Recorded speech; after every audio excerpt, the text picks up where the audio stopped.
சேலத்துல பைக் ஆர்வலர்கள் பலர் ஒன்று கூடி பைக்கர்ஸ் கிளப் அப்படின்னு ஒரு அமைப்பை உருவாக்கி பைக் சாகசங்களை செஞ்சுட்டு வராங்க. மற்றவங்களுக்கு இடையூறு இல்லாம ஒதுக்குப்புறமான இடங்கள்ல சாகசம் செய்யும் இந்த இளைஞர்கள் பற்றிய ஒரு இன்ட்ரெஸ்டிங்கான செய்தி தொகுப்பு.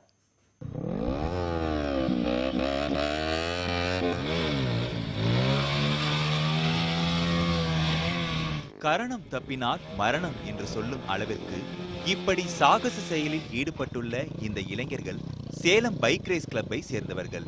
சேலம் வீரபாண்டியை அடுத்த பூலாவரி என்ற கிராமத்தில் சேர்ந்த இனியவன் என்ற இளைஞர் பயிற்சியாளர் யாருமின்றி தன்னந்தனியே பைக் சாகசங்களை செய்ய தொடங்கினார்.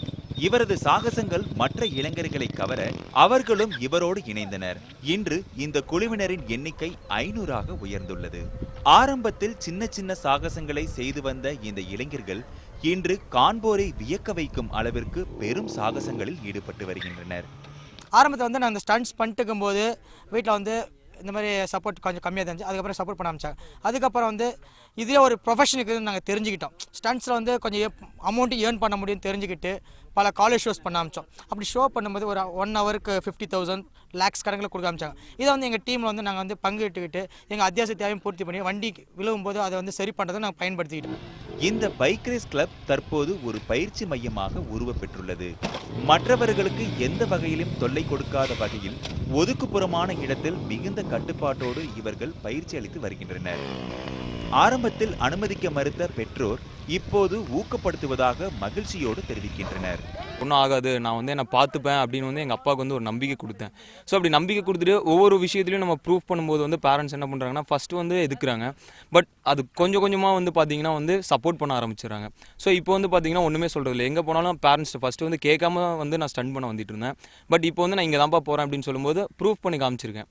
வீலிங் எனப்படும் முன் சக்கரத்தை மட்டும் தூக்குவது, ஸ்டாப்பிங் எனப்படும் வேகமாக வந்து பின் சக்கரத்தை தூக்கி நிறுத்துவது, பைக்கின் முன் வீல்களில் அமர்ந்து ஓட்டுவது, பின் சக்கரத்தை தீப்பொறி பறக்கும் அளவிற்கு சுழற்றுவது போன்ற இவர்களின் பல்வேறு சாகசங்கள் பார்ப்பவர்களை மெய் சிலிர்க்க வைக்கிறது.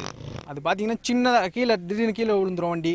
இப்போ நமக்கு என்ன ஒரு விரல் உடஞ்ச மாதிரி கை உடஞ்ச மாதிரி ஃபீல் இருக்கும். பைக்கை அப்போ ஒவ்வொரு தடையும் பார்க்கும்போது ஐயோ என்னடா பைக் இப்படி இருக்குது அப்படின்னு உடனே நான் அதுக்கு காசை அமௌண்ட் எங்கேயோ கலெக்ட் பண்ணி அதை நான் உடனே சரி பண்ணிடுவேன்.